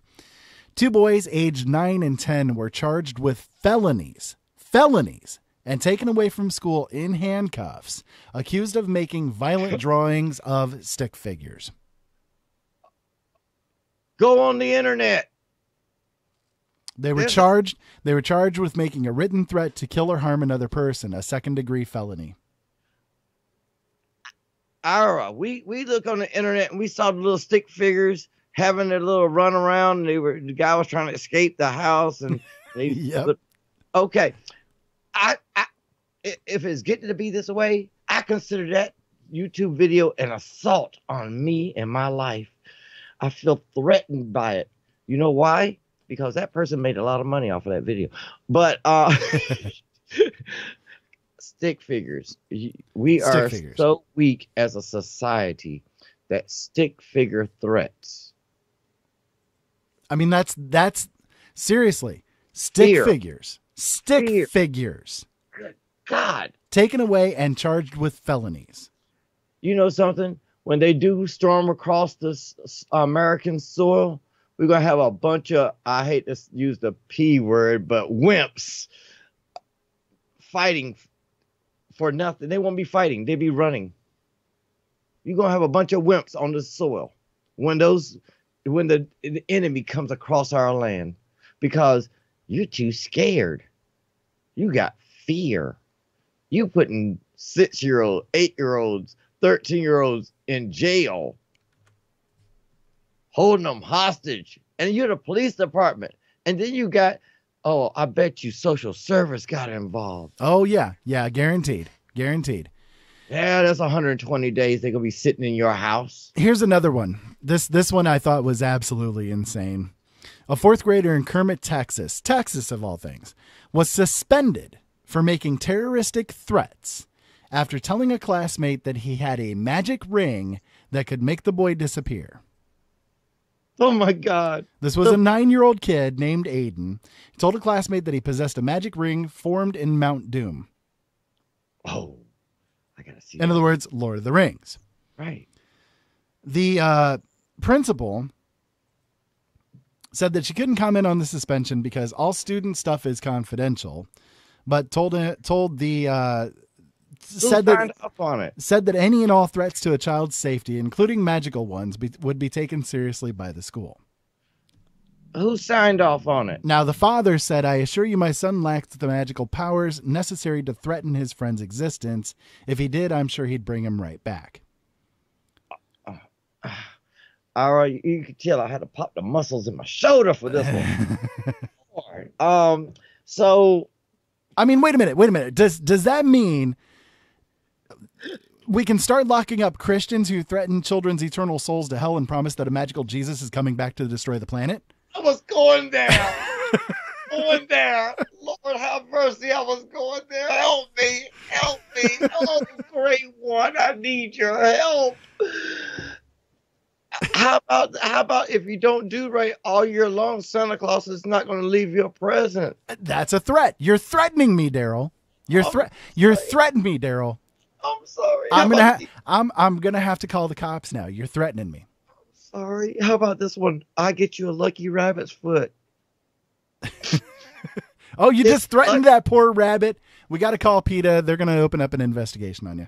I got animal rights people are going to be after me all year long now. I got more BS for you guys here. So are children really safe in school? Here's a couple of others. A student age 13 shares their lunch and gets detention.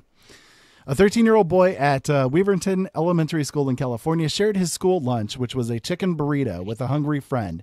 For this, he got a detention. The superintendent explained that it was because of safety and liability the students cannot exchange meals. Where are y'all from? Ira, me and you sitting down. You with Joe on the boat. Hey, give me half of that, man. All right. Now you got kids, and you got them so hooked up on fear of everything. Fear. Indoctrination. I mean, they stopped giving you a belief system a couple of years ago. You've noticed that. The belief system part has died down. But it's still there because of the older folks, but it's died down. Now they're going to indoctrinate you in fear. We must well, you know what we should do? We should have a horror movie night right in the classrooms for the kids. That's it. We're not going to allow them to share hot dogs. They can't share soda, and then they can't share those donuts either. Here's another one. In San Antonio, Texas, the school forbids students to bring sunscreen on a field trip. According to the spokeswoman for the school, quote, "We can't allow toxic things to be in our schools. The children could possibly have an allergic reaction or they could ingest it. It's a dangerous situation." What's chapstick? I'm sorry. You know something? When you said that, the first thought I had was, didn't everybody have a little thing of chapstick? How about those little the hand lotion things where you can, the disinfectant stuff that you rub your hands in? They make them carry them. Hand sanitizer. That's the word I'm looking for. Thank you. Here's one that's against a teacher. A second grade teacher at Chicago's Washington Irving Elementary School was suspended for 4 days without pay for bringing screwdrivers, wrenches, and other shop tools to shop class and demonstrating how to use them. They were called dangerous items that don't need to be in school. How the hell do you have a shop class without a screwdriver, a wrench, and other kind of shop tools? Was she teaching the students how to? Are they whittling by scraping them on the floor? I mean, come on, people. Oh, I know what she's doing. She must be in one of those inner city schools, and to bring those in was going to teach them how to break out of jail. I'm just throwing some hypotheticals out. I don't know. How you gonna be working in a shop class or any class at all without tools? Without the proper tools, exactly. A school bus driver lost their job for keeping kids warm when this bus breaks down. In Canada, on a day when the wind chill dipped to negative 34 Fahrenheit, school bus driver Kendra Linden's bus broke down. Knowing it could be a long time for a replacement to arrive and that the kids would be waiting outside until it did, she picked up the few remaining children on her route, including her son, in her SUV. A neighbor noticed 2 kids sitting in the cargo hold without seatbelts and called the bus company, and she was promptly fired. Ara? You know something? I think it's time to go back to the old school, go back to the 60s, and let's do drugs. It'll keep us sane. I honestly am believing this now. Crazy Cajun, I'm going to join you. Yeah, the sanity is not here anymore. This bus driver is trying to help your kids, and you get her fired just because somebody, I saw a child without a seatbelt on. That don't make no sense. That sounds like a setup. Probably the kid did have a seatbelt on. What do you think? It's insane, Daryl. It really is. I'm trying to cover somebody's butt but you know, the thing is, I'm looking at the situation the way in a jokative way, because I can't take this literal. I can't take it serious. I mean, pew pew pew pew. Where's my kid's gun at? I know it's somewhere around here. Here's another example of a good rule that you know, rules are there to be broken at certain times. There are certain times when rules are acceptable to break. Can you not agree with that? Yes. There are times where you just have to look at a rule and say, you know what, we got to ignore that one just for this once, right? Like when you're on the road and you have a little kid with you, or you're by yourself and you know there's a long way to the bathroom, you pull over on the side and do a little tinkle and get back in and keep driving. Right. Okay, right. So here's an instance where one of those rules, you know, you gotta say, okay, wait a minute, we gotta bypass this here. So after a fire alarm went off in Como Park High School in St. Paul, Minnesota, everyone evacuated, including a 14-year-old girl who had been swimming in the gym pool and didn't have time to change. Now, school policy forbids teachers from having students in their car, so she had to stand outside barefoot for 20 minutes in -5-degree weather until a teacher was finally able to, 20 minutes later, obtain permission to let her sit in her car just that one time. Hold on. Oh, Lord. We don't care about people anymore, do we? We don't care about the sanity of the youth. We're not trying to make them as hopeless as this sounds human. It sounds hopeless to be human. I'm sorry. I mean, I think now I might have to go with a transhumanist now and say, let's merge with machine and just be unemotional. But I mean, you had to get approval to put a kid in your car that's freezing. And took 20 minutes to do that in -5-degree weather with this girl standing there in a wet bathing suit barefoot. You already know what I would have said, right? I know what you would have said. I know what you have done too. Yep. You know what I would have done. The car would have been running. The kid would have been sitting in my car. And I'd have flat out told him, fire me. What grounds? No, I'm going to do sick leave for that day. Yep. I'm a smart man. In 2010, a 12-year-old girl named Alexa Gonzalez was arrested for doodling the following message on her desk in green marker. I love my friends Abby and Faith. Lex was here to 1010. Destruction of city property. Destruction of educational property.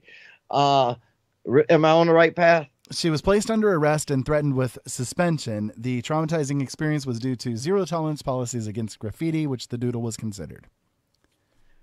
She was placed in handcuffs and marched out of school by police in front of her classmates and the staff of her junior high school in Forest Hills, New York. They then took her across the street to the police precinct. It almost sounds like where I used to grow up in, where I was staying in East Rochester, New York. The police department literally a block away. Ira, can I ask you a question? Yeah. When you were a kid, did they used to complain all the time about writing on the desk? Oh yeah. Me too. Did you like use your pencil and write different little things? Because pen, you had to go get that big eraser thing to get it off, or they had to spray that stinky smell on it to wipe it off. But you just did your artwork and everything else, and maybe a little note on the side for the test coming up. But did you have fun? Sure. I guess so, yeah.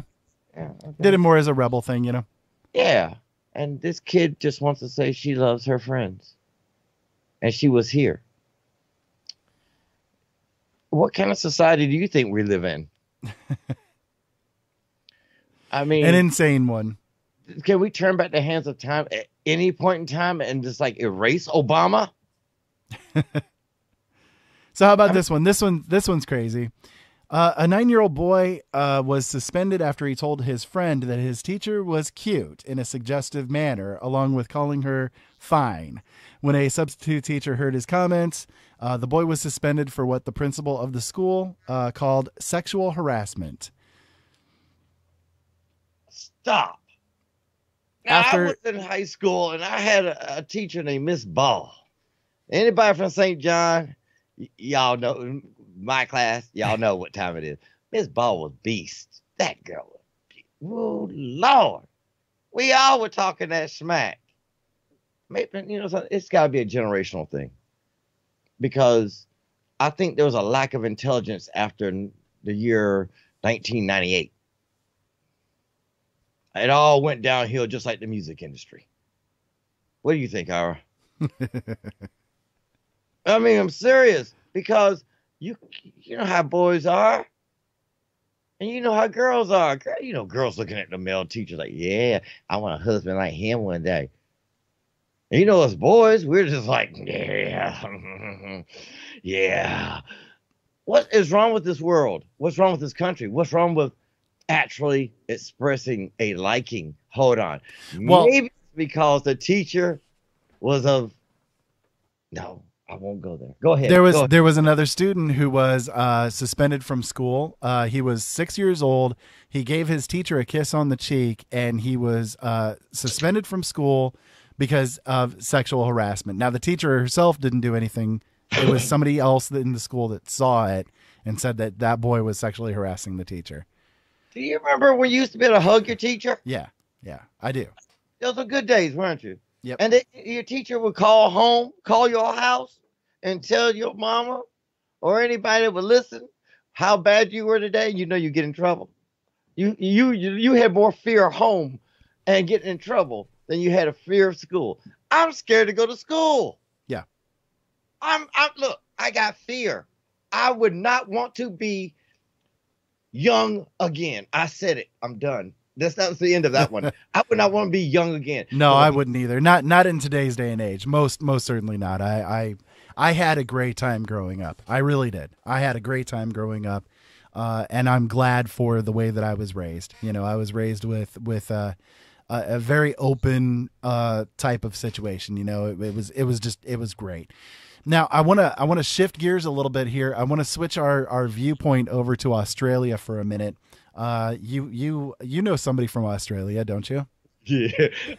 Look, if I say no, I get my butt beat. Daryl's loving other significant other there is from Australia originally. So vaccine skepticism in Australia is now punishable by 10 years in jail. Yes, you heard that right. Australian nurses and midwives who dare to speak out against the dangers of vaccinations on social media or in person will be prosecuted, according to the Australian government, urging members of the public to report vaccine skeptics to the authorities. Medical professionals face a jail sentence of 10 years for expressing doubt about the effectiveness of vaccines or urging further studies into vaccine safety. So even if they're saying we need to look into this more, that's enough for them to be thrown in frickin' jail for 10 damn years. Ira, the Crown has spoken. The law. No. It wasn't the Crown. It was Big Pharma has spoken. Big Pharma owns the Crown. Hold on. Big Pharma owns a lot of people. You know, feathering those pockets makes come on, people. Come on. You know Big Pharma rules you. They rule you. Believe me. I bet you can go in your cabinet and find a bunch of meds. Bunch of them. Everybody out there can find aspirin, vitamins. Big Pharma. Don't get angry at yourself saying you don't give the Big Pharma. You taking aspirin? All right then. You just gave the Bear Monsanto. Enjoy that one. Ira, Big Pharma has they slammed the door here in the United States by not allowing us to sue any of those pharmaceutical agencies or the FDA for their immunizations for our children here. A lot of people have children that have developed multiple and many different illnesses and diseases and other disabilitating aspects, as we would call disabilitating. It depends on what you would actually consider disabilitating too, because I see some as evolution as well. But I think the ideology for big pharma is to gain enough power, capture enough governments, push the religious viewpoint out of existence, and make it a pill-popping society. What do you think? A pill-popping society. I don't disagree. As I was saying yesterday, we're kind of in the fourth generation of better living through pharmaceuticals right now. And everybody seems to be addicted to something. It's really that way. You know, everybody seems to be hooked on one pharmaceutical drug or another. And it's all, you know, legal under the system. It's really disappointing to me to see that Australia is going that kind of direction. They call anybody who's anti-vaxxing in any kind of way brain dead sheep. Which is sort of an oxymoron, I think. But yeah, I mean, it's just, it's insane. It really is. To even go to the point where, you know, even calling into saying that there needs to be more studies done on it is something that they can't do, I think is absolutely morally bankrupt. It really is. It's morally bankrupt because they are saying nothing else needs to be done. We know everything that there is to know about this topic, and so nothing more needs to be said. The case is closed. Everybody has to just fall in line, when that is most certainly not the case. I'm trying to understand how you can actually, I mean, it's not the United States. Okay. But how can you actually sit there and say, hey, guess what? You can't talk about us because we're doing vaccinations, and vaccinations at this point is against the law to talk about. So if you are in the healthcare industry, you need to be quiet. It's not even a contract you have to sign. It's not even a document you have to even put your initials on. It is now law. I mean, it's just as bad as what they were doing a couple of years ago, by saying, well, since it deals with your pension and your Social Security in Australia, if you have a child, they can't go to a daycare, a school, or any facility thereof, and you can't get any money. They deduct it. Well, yeah, actually, that's one of the other portions of this law that they passed as well, is that families that are receiving benefits from the government in some kind of way, if they have not immunized their child, they will not receive their benefits. And now my only question is, does this affect the Aboriginal society, even though it's government? I would say it does, because it falls on, it's an umbrella thing that falls on everybody that's there. But, you know, there's not too many families that are in the Aboriginal field that are on government benefits. Most of them tend to avoid that as much as possible. So I don't know how much of an impact that's going to have. But anyways, it was just something that I wanted to bring up, you know, and again, we didn't talk about this one before, but Billy Graham, he passed away here a couple of days ago again. You know, I didn't necessarily want to get into the whole Mandela effect, blah, blah, blah with it. If you guys want to do anything like that, you guys can go to my YouTube channel and check that out. I've got a couple of videos about that kind of thing. But what I wanted to say with it is that this guy, you know, he's getting praised in the press at this point in time, of course, because, you know, his death is big news. And a lot of people are saying what a great, wonderful humanitarian human being he really was. And point in fact, he really was not that great of a guy. If you guys look into a lot of the controversies that are surrounding him, he really wasn't that great of a guy. You know, he kind of fought against segregation. He went against people that were trying to, or I'm sorry, he kind of fought for segregation. He went against the people that were trying to, you know, integrate black and white together, so on and so forth, up to and including Martin Luther King. So, you know, it's his actions over the years were questionable at best. You know, he was very anti-Semitic.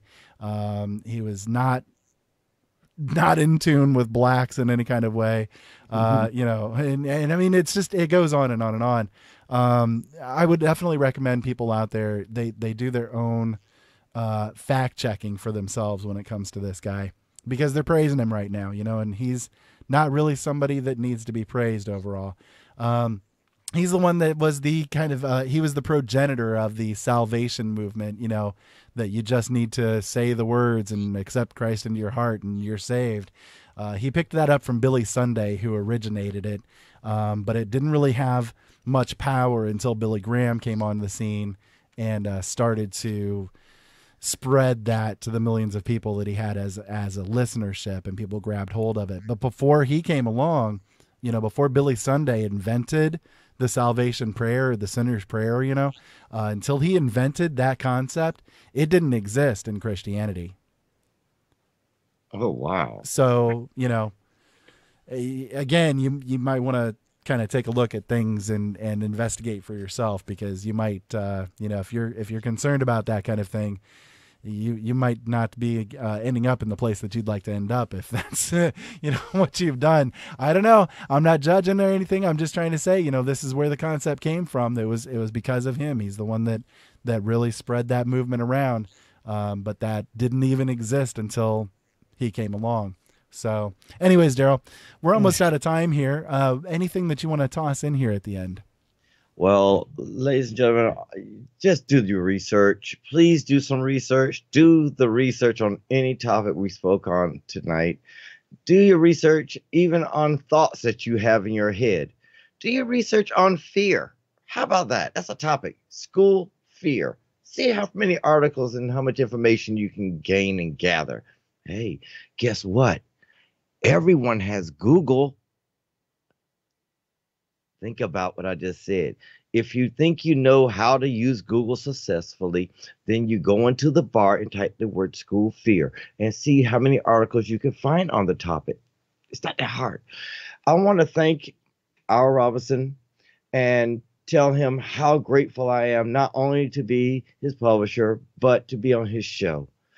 The education, the knowledge is something that stands out so well when you listen to him.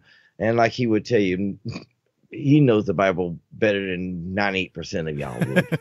You need to listen to him. And he who would have thought of Billy Sunday, by the way.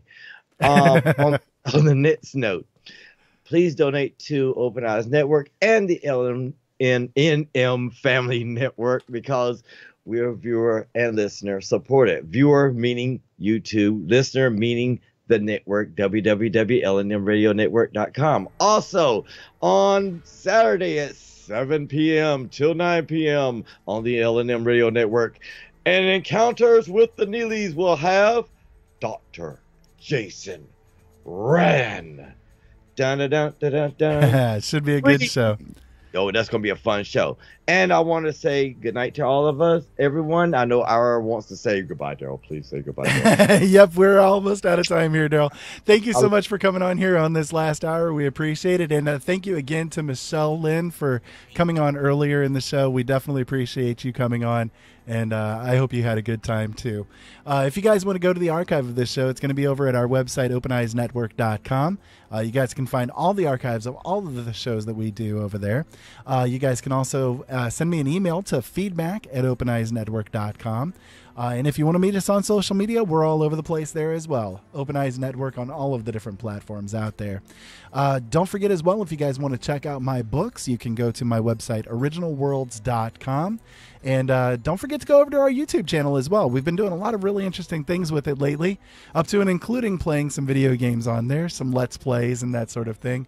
I'll be doing that tonight again. So if you guys want to tune in for that, it's youtube.com/C/Open Eyes Network. Come on on over, hit the subscribe button, hit the bell button. You guys get notified of when we put out something new. So until next time, keep safe out there. Have fun. Thank you so much, as always, for listening. We'll talk to you again on Sunday night at 8 o'clock p.m. Eastern Standard Time with Money and Change, followed by the Positude Podcast after that at 9 p.m. Eastern Standard Time. LNMRadioNetwork.com, that is our home station, so make sure you guys go on over there and support us. Until next time, keep safe out there, have fun, and thank you all for listening.